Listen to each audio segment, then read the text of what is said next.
ቆይ ምን ያህል ብትከፋ ነው ራሷን ለማጥፋት ሄደችው? ለነገሩ ነው ያውቀዋለሁ።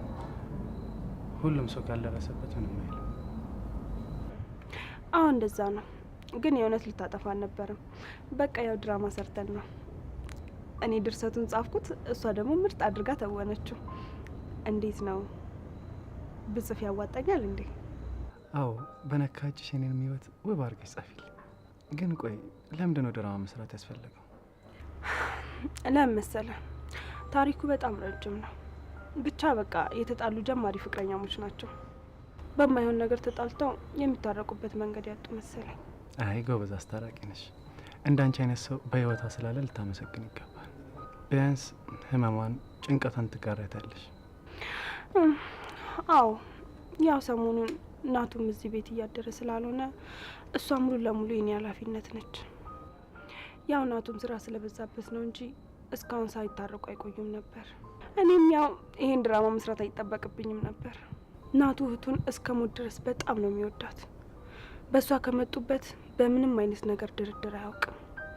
እውነት አንዳንድ ያቸውና እንደ ጅል ነው የምቀናባቸው። አይ ደስ ይላል። እንደዚህ አይነት ሰዎች በህይወትሽ ስላሉ በጣም እድለኛ ነሽ። እንዴ በጣም እኔ እኮ ከነሱ ውጭ እኮ ምንም አይነት ዘመድ እንኳን የለኝም። ብቸኛ ነኝ። ታይ እንደዚህ አትበይ። አንዳንዴ እኮ ቤተሰብ ኖሮሽ ራሱ ባልኖረኝ የሚያስብል ሊሆን ይችላል።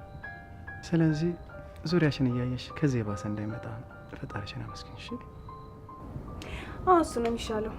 የሌለን ነገር ላይ ትኩረት ማድረግ ምንም አይጠቅመንም።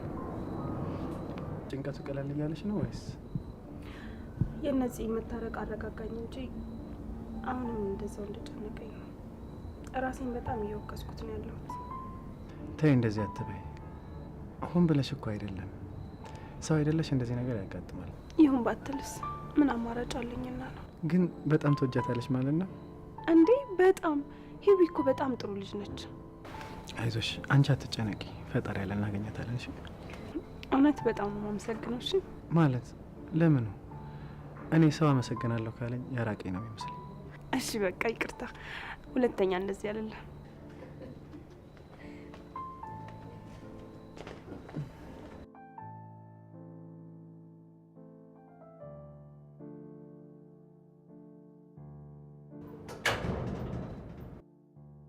ፍቅር ግን በጣም ደስ የሚል ነገር ነው አይደል? አዎ ይመስለኛል። በተለይ ደግሞ ከሁለቱም ወገን ከሆነ ፍቅር ራሱ ፍቅር የሚለው መጠሪያ ያንሰዋል። አንዳንዴ ጥሩ ተፈላሳፊ ነሽ። እኔ የምልሽ እኔ እኮ እህትሽ እንዲሆን ከምንወጣ ብዬ እንጂ እሷ ከወጣች የምትጠብቂው ነገር የለም አይደል? ካለከመሽ ወከን እናድርግ። በዛውም ጭንቀትሽ ቀለል ይልሻል። እውነት?